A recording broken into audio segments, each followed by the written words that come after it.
d'abord, Yannis, les conseillers délégués ici à la culture, ne peut être là ce matin, et c'est pourquoi je tenais absolument à venir vous rencontrer.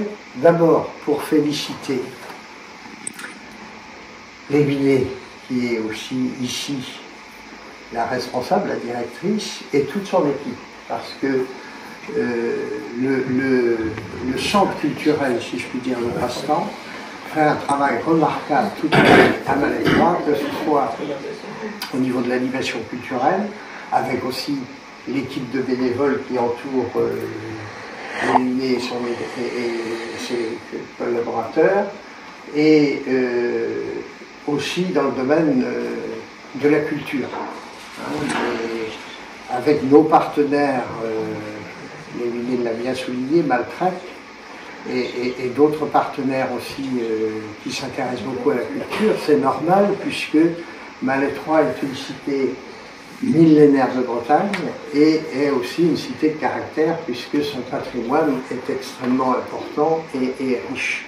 Donc je tenais à remercier l'ensemble des acteurs et tous les bénévoles aussi de la médiathèque, sous la houlette de l'Émilie ici présente et de Rosen et de toutes leurs collègues. Donc félicitations, bravo. Et puis maintenant, je vais vous laisser la parole, Émilie, pour le salon des auteurs, qui a démarré ici en 2010 avec c'était Maltrec qui était à l'origine, il était à l'époque président de Maltrec, et avec l'équipe nous avions créé le salon des écrivains du pays de Malétroit. C'était ça, qui avait remporté un succès, puisqu'il y avait une quarantaine d'auteurs du pays de Malétroit lors de ce premier salon, avec Christian Gros qui était le parrain. Et puis progressivement, après, Maltrec a développé ce salon et qui a été repris parce que, bon, c'est toujours pareil, il faut des bénévoles, beaucoup de bénévoles, et qui a été merveilleusement repris par Émilie et son équipe, le service culturel. Il y a maintenant 7 ans, je crois. Oui, c'est la 7e année que le service culturel a repris le salon du livre. Donc le salon des auteurs est devenu le salon du livre, avec plusieurs propositions. Alors je pense qu'on va accueillir quelques bénévoles et libraires en fait qui doivent venir aussi. Donc le salon du livre, c'est une partie effectivement de présentation d'auteurs, donc une 50aine d'auteurs sélectionnés. On a eu bien plus de candidatures, mais on souhaite, pour des questions d'accueil et vraiment de qualité de l'accueil, on limite à 50 stands qui soient en fait des auteurs, des autrices, auteurs, illustrateurs et éditeurs et éditrices. Donc nous avons ouvert aussi avec des maisons d'édition partenaires qui seront présentes, comme tous les ans, donc une cinquantaine, et puis un libraire qui sera là pour vendre les ouvrages d'auteurs qui ne sont pas en auto-édition. Certains sont en auto-édition, d'autres pas. Donc ce salon se passe à la salle des fêtes de Malétroit. Donc à l'intérieur de la salle des fêtes, il y a cet espace dédié aux auteurs pour des dédicaces, des rencontres, et ce salon s'inscrit vraiment, enfin, il y a une volonté vraiment de présenter, une volonté de présenter l'ensemble des acteurs et actrices de la chaîne du livre, des auteurs aux éditeurs, libraires, bibliothécaires et bénévoles aussi des médiathèques et des lecteurs. Donc vraiment, voilà, le livre en fait est tout ce qui compose cette chaîne du livre. Donc tous les ans, le Salon du Livre a un thème global qui est la mémoire, qu'on décline tous les ans pour un petit programme d'animation autour, voilà, avec une autre petite déclinaison. L'année dernière, c'était mémoire et... Non, graines de mémoire. Ah, le petit jeu, ouais, c'est bien, ça suit. Graines de mémoire. Sur le rapport à la nature, le rapport au vivant, cette année, l'année 2024 est particulière en France, avec la déclinaison autour du sport. Mémoire et sport. Donc le sport, le corps. Voici notre libraire Thierry de la librairie Sainte-Hortense, voilà, à Rochefort-en-Terre, qui est présent depuis quelques années maintenant. Ça doit faire au moins sa 5-6e année. 7 ans. 7 mois, 7 ans, c'est ça. Ouais, c'est ça. Thierry vient présenter les ouvrages des auteurs présents donc sur son stand. Voilà, alors une librairie de Rochefort-en-Terre auprès duquel le passant fait aussi ses enquêtes pour enrichir ses collections. Donc un acteur aussi important de la chaîne du livre et littérature. Thierry comment Duparc-Meur, D-U-P-A-R-C-M-E-R. Libraire à Rochefort-en-Terre. Voilà. Qui était présent aussi, vous vous rappelez, quand on faisait l'été? Les nocturnes littéraires. Les nocturnes littéraires. Ouais. Ah, c'est vrai. Et donc cette année, roulement de tambour, le mémoire et sport, le salon chaque année en fait met aussi en valeur ou invite, donc Monsieur le maire en fait invite un parrain ou une marraine. Et cette année, donc le sport, c'est la personne de Nelson Montfort. Nelson Montfort. Qui viendra et puis qui participera non seulement aux dédicaces de son ouvrage, puisqu'il vient de sortir un livre sur les 100 ans des Jeux Olympiques. Il les a commentés avec d'autres collègues tout au long de l'été. Donc il sera là et puis il pourra aussi répondre aux questions et faire une petite dédicace et voilà, dans l'après-midi. Conférence le matin, dédicace l'après-midi. Voilà. La conférence rencontre animée donc, le matin et dédicace l'après-midi. Donc ce programme autour de mémoire et sport, il se décline donc avec une exposition. Donc nous avions évoqué, enfin encore un lien machine arrière avec les Journées du patrimoine. Donc les créations de l'atelier de cartes postales détournées autour du sport et les cartes postales de Malétroit seront exposées au salon du livre, parce que le salon du livre est aussi un moyen aussi de valoriser aussi les actions en fait de tous les acteurs de Malétroit et du Palsan, et donc avec le sport et olympisme, voilà, cette super exposition. Élise du Passe-Temps, la médiatrice jeunesse, littérature jeunesse, propose régulièrement des Élise raconte au passe-temps pendant les vacances scolaires, et donc elle sera présente à 10h30 pour un programme pour les 3-8 ans, des lectures, jeux et autres. Lydia du passe-temps, bénévole au passe-temps pour les arts plastiques, proposera un atelier créatif autour de mémoire et sport le matin également, et la rencontre avec Nelson Montfort à 10h30. Et puis petite pause déjeuner, et l'après-midi nous avons invité Stéphane Gachet, qui est aussi originaire de Malétroit. Et Stéphane Gachet est un auteur et biographe qui a documenté, il a écrit un ouvrage sur les sportifs du Morbihan, mais il a aussi écrit un ouvrage autour de Alice Mia. Donc Alice Mia, personnage important qui a permis aux femmes de participer aux épreuves olympiques. Parce que quand les Jeux Olympiques ont redémarré dans les années 20, les femmes n'avaient vraiment pas du tout leur place et elles étaient même jugées inaptes à la pratique du sport. Voilà, tout un discours qui aujourd'hui en fait heureusement n'est plus entendable et ne doit plus être entendu. Et donc il présentera donc la place des femmes dans le mouvement olympique d'Alice Mia, du combat d'Alice Mia jusqu'aux Jeux Olympiques de 2024, et puis les perspectives aussi, quel combat il faut encore mener en fait pour lutter contre le sexisme dans le sport et pour l'égalité hommes-femmes dans les pratiques sportives.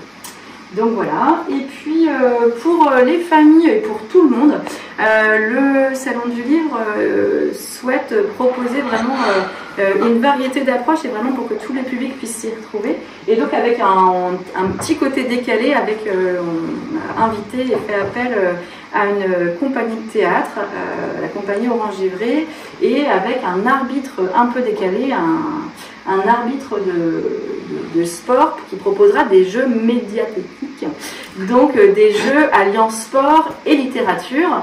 Je ne sais pas si vous connaissez le pur livre, c'est une discipline très très importante et qui sera présentée là. Le bookboxing, effectivement, est-ce que pensez-vous être capable de relever le défi de pouvoir chercher des mots dans un dictionnaire avec des gants de boxe? Ça, je ne sais pas, donc ce sera des défis, tout présenté tout l'après-midi avec des jeux par équipe, vraiment du rire et des sourires.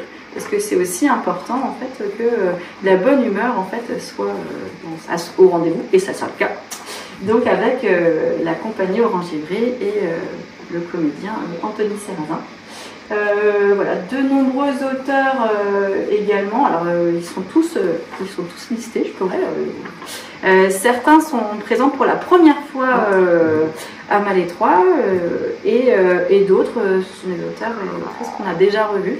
L'idée de cette sélection en fait qu'on réalise en équipe tous les ans, c'est de pouvoir vraiment présenter aussi une variété d'auteurs et autrices en lien avec le thème et aussi avec l'actualité, parce que la notion aussi de l'actualité des parutions est aussi importante. Donc avec des éditeurs du secteur ou un petit peu plus loin aussi, des éditeurs qui viennent, voilà, toute la journée, enfin tout l'après-midi, le lycée Canek qui est avec les lycéens seront présents pour proposer un espace de collation et de restauration avec des gâteaux et boissons. Les lycéens sont partie prenante dans l'affaire. Parmi les autres partenaires de ce rendez-vous, il y a l'ESAT de Saint-Marcel, puisque certains salariés, une équipe de salariés de l'ESAT seront présents pour accueillir le public différents postes. Et au niveau de l'équipe d'organisation du Salon du Livre, donc on travaille depuis quelques mois déjà, l'équipe est composée de bénévoles de la médiathèque, de la ludothèque, d'habitants de Malétroit, de personnes aussi impliquées dans les associations, de personnes de la mairie, du service culturel, c'est très très varié. Il y a à peu près une trentaine de personnes qui s'investissent toute la journée parce que c'est accueillir entre 600 et 900 personnes, 50 auteurs et autant d'animations. En fait, ça nécessite aussi une grosse dynamique et c'est vraiment super parce que les profils sont vraiment variés. Donc il faut accueillir les auteurs, les placer, leur donner à manger le midi, donc la restauration est également assurée par l'équipe. L'accueil des animations, le café des auteurs, puisque les auteurs en fait sont accueillis toute la journée dans un espace qui leur est dédié, les animations, l'accueil du public, et puis quelques animations qui sont proposées aussi. Donc toute cette équipe-là, en fait, c'est aussi des gens qui s'investissent, les services techniques qu'on remercie parce qu'ils sont aussi très impliqués pour toute l'installation en amont dès le vendredi, jeudi et vendredi, parce que voilà, il y a 3 espaces. En fait, il y a un espace de restauration parce qu'il y a quand même une centaine de personnes à manger le midi, l'espace dédié aux animations avec un chapiteau et l'espace de dédicaces et de rencontres dans la salle des fêtes. Donc un village du livre, en fait, on pourrait presque transformer le monde des salons du livre en village du livre, et village des livres. Donc ça va être encore un chouette moment, un chouette rendez-vous, et l'entrée est libre. Voilà, c'est important aussi. Comment Nelson Montfort est venu ici, parce qu'il est très demandé là. Il adore Malétroit. Il adore. Alors comment j'ai les coordonnées dans le personnel de Nelson Montfort depuis maintenant 4-5 ans. Parce que j'ai toujours essayé de le faire venir à Malétroit pour le salon des auteurs. Comme il a écrit beaucoup d'ouvrages, notamment il est polyglotte, donc il parle plusieurs langues, il a une méthode aussi pour l'anglais, enfin, etc., etc. Et donc je l'appelais tous les ans pour lui demander de venir toujours à Malétroit pour être parrain du salon du livre. Mais à l'époque, il animait souvent, il commentait le patinage artistique, enfin, il était souvent en déplacement à l'étranger, donc on n'arrivait pas à trouver la date, et comme le salon du livre c'est toujours le premier dimanche d'octobre, donc on n'arrivait pas. Et puis, pardon, cette année je me suis dit je vais quand même réessayer de l'appeler, juste avant les Jeux Olympiques. Et puis il me dit, écoutez, je me souviens très bien de vous, parce que ça faisait au moins 2 ans que je n'avais pas pris contact, et il me dit, je vous réponds demain matin par texto. Donc il a confirmé, et puis le lendemain matin, il me dit, c'est OK pour le dimanche 6 octobre à Malétroit. Donc je trouve que c'est intéressant parce que bon, c'est une figure importante de France Télévisions dans les commentaires sportifs, des Jeux Olympiques aussi, hein, il est allé à Sydney, enfin, etc. Et puis, il sera là, il arrivera le samedi, et il sera toute la journée du dimanche ici, au Salon du Livre cette année. Donc, c'est très bien pour la culture, et puis pour le passe-temps. C'est une belle image, d'autant plus que cette année, il a animé, avec ses collègues de France Télévisions, les Jeux Olympiques et Paralympiques, les deux, et il a sorti ce livre sur les 100 ans des Jeux Olympiques, donc ça ne peut que, au niveau de l'actualité, c'est intéressant. Bah oui, ça tombe bien parce qu'il vient de sortir au mois de juin. Voilà, il vient de sortir au mois de juin, donc il dédicacera ici à Malétroit, à la salle des fêtes, au village du livre, et je ne peux que le remercier pour sa fidélité à Malétroit. Voilà. Et puis j'en profite aussi pour à nouveau souligner le dynamisme et la performance du centre culturel de Passe-Temps, hein, comme je disais tout à l'heure, sous la houlette de l'Éminé, et j'ajoutais de toute son équipe, et c'est important parce que c'est une équipe. Et puis aussi, vous l'avez souligné, je tiens à remercier aussi l'ensemble des services de la ville, et notamment les services techniques, qui sont très fortement sollicités l'été à Malétroit. C'est pourquoi ils n'ont pas forcément le temps parfois d'enlever les herbes un peu hautes dans les rues, etc. Mais ils font un travail considérable.